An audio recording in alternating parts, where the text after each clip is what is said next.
It's Tuesday, the 7th of December, and finally, the winter forecast has been released on markvoganweather.com. Thanks for clicking on to today's video. I want to look and briefly highlight some of the key aspects with regards to the winter forecast and talk again briefly about the concerns as well as the pros with regards to the type of winter that we're going to see this year. Of course, we're about 18 to 24 months after the previous solar minimum, and of course, the last time we had a solar minimum, we had, of course, 2009-10, followed by the coldest December since 100 plus years in December of 2010. Are we going to get similar to that in the year 2021-22? That is the golden question. There is aspects that look very, very positive indeed. Sea surface temperature profile globally is very similar indeed to 2010. The solar cycle that we're at the moment is very comparable to the year 2010 as well. So those are two very, very close matches with regards to the current setup at the moment. But there is key differences, of course, that always is the case. The Earth is undoubtedly warmer than it was a decade ago, and we've got a polar vortex that is actually fairly strong at this moment in time. That being said, folks, we have got a world of cold weather over the Arctic region at the moment. Impressively cold weather. How cold? We're seeing record-breaking temperatures in Alaska, where you would expect it to be cold. So it's hard to get record cold in places that are typically cold. Even better than that, we've seen a temperature close to minus 44 Celsius a day or so ago. That is the coldest temperature for Sweden since 1986 during the month of December. It's also the earliest such cold levels in this part of the world since at least 1945 as well. Some of the big players, I think, this year is going to be the Madden-Julian oscillation, and I think while we've seen a cool down and of course the cold blast at the end of November, we have seen this kind of fight back and forward. If you haven't already, do check out my December forecast. I talk about an extreme type of setup here in terms of the fight between Atlantic and Arctic.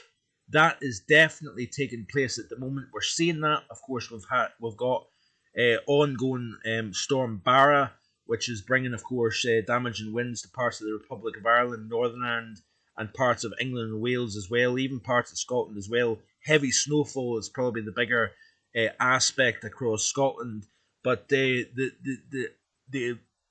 setup the meteorological setup that developed this area of low pressure and dropped the pressure from over 1,000 millibars down to 957 millibars is nothing short of incredible indeed.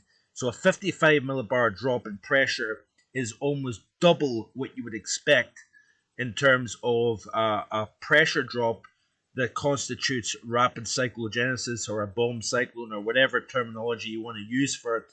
We've seen a very powerful jet stream ripping across the Pacific, North America. In turn, that enhanced the jet stream over the North Atlantic, and the system developed in the southern flank of the jet. It then moved into the north side of the jet, which is the left exit region of the jet, and that forces almost the air to collapse, and it tightened dramatically over the 24-hour period. Of course, we've seen the 55 millibar drop in pressure, and of course we've got that very system sitting over the British Isles at the moment here, so you can see what's taking place. We've got the bullseye, the dartboard, if you will, over Ireland, bringing the messy conditions, and of course we're seeing very messy conditions all across the British Isles and Ireland as I speak. But it's the incredible meteorology that had to all come together to produce this incredible system. And of course, it's only about a week or 10 days ago that we had, of course, Storm Arwen that came out of the north. We've seen all sorts of wintry weather associated with that as well. Gust of 98 miles per hour in Northumberland. And of course, we're seeing the extreme cold across Scandinavia. We're going to see a pullback of that cold over Scandinavia, over Europe in the next, several days to a week or so. But what I believe is going to happen here is the UK is going to maintain in this fight zone between Atlantic and continental. And eventually, what's going to start to take place is I think we're going to start to see a build-up of cold air over the eastern and northern portion of Europe. Now, at the same time, the Madden-Julian oscillation, the pulse of enhanced convective energy that circles around the world, that is entering phases 6 and 7, which is over the West Pacific. So we're seeing the enhancement of convective thunderstorms over the West Pacific. What that's going to do is it's essentially in a favourable position globally in which it could enhance high pressure, development of high pressure up in towards the high latitudes for the latter half of December.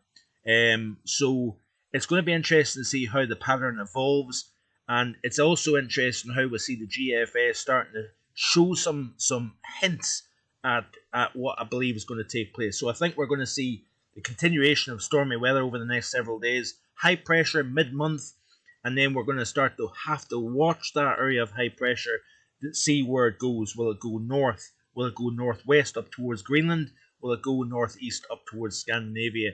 And I think if that happens, and I believe it will happen, and I hope it will happen, is that we start to tap colder air masses from the north, whether it be the northwest, the north, or the northeast, even the east, for example. It's going to be very interesting here.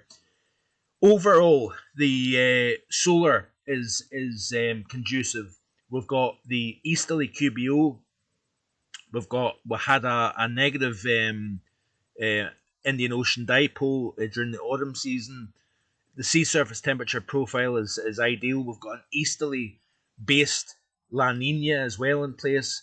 There is so many aspects that look very positive. The fact that the polar vortex has strengthened after the weakness it had back in the early October, in a sense, doesn't necessarily mean that we're not going to get cold weather later down the road here. I think all the parameters are in place.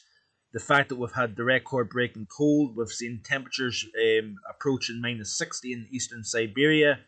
So the northern hemisphere is seeing an unusually early build-up of Arctic air over the polar region here, and we're seeing the examples of that with these records falling in parts of Scandinavia and parts of Alaska, and the extreme cold that's hit early over eastern Siberia. What we need, folks, is some sort of a prod into the northern atmosphere that allows that cold air to come south into the mid-latitude region. And I think that the Madden-Julian oscillation has a real possibility of doing that towards the end of December. Now, as for the polar vortex, the type of setup that we've got at the moment, the low solar cycle, the minimum 18 to 24 months ago, tells me that we have an increased possibility of not only seeing high latitude blocking,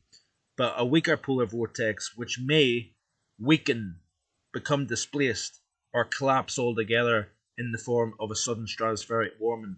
That is still on the table, despite the fact that the models don't see any significant breakdown of the polar vortex at the moment here. So the cold that could arrive towards the end of the month, i.e. possibly Christmas, New Year, would come from the cold that we've got at the moment over the Arctic region, and the possibility of a phase 7 Madden-Julian oscillation, which sends heat and high pressure development over the Arctic that then drains the cold air south. That is how we get the cold spell during the first half of this winter. In terms of as we progress, the possibility is that we start to see a weaker polar vortex, and therefore we start to empty the Arctic into the mid-latitude region, I do believe that we are going to see a major cold spell at some point during January. I think it will come mid to late January.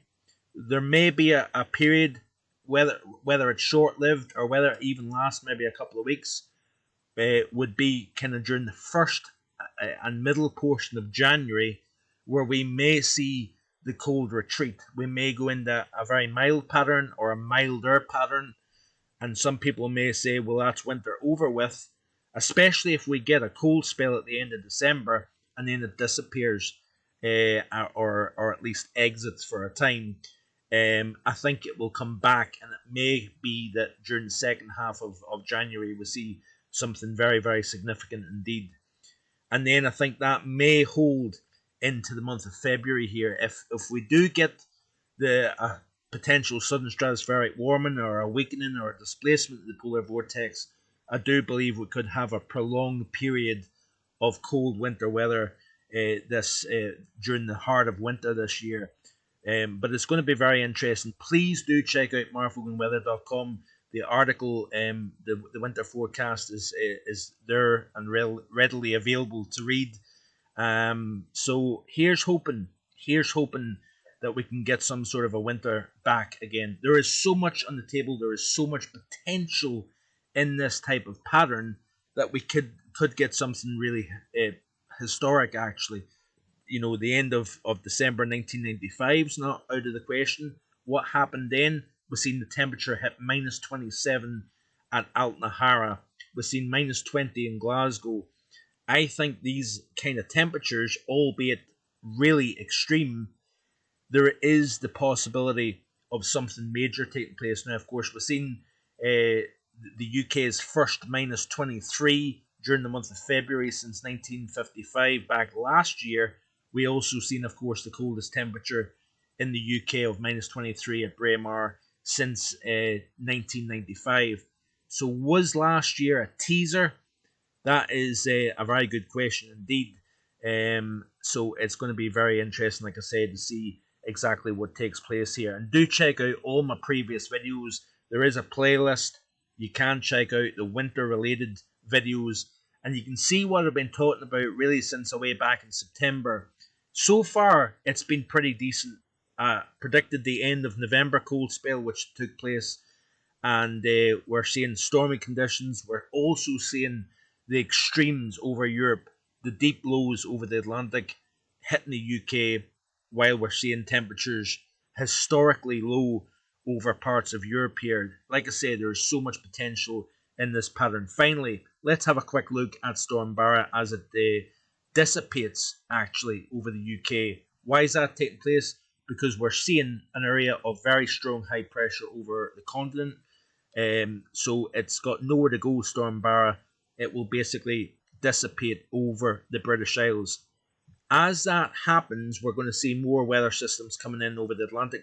Keep an eye on that system coming off North America. It becomes a really deep area of low pressure as well.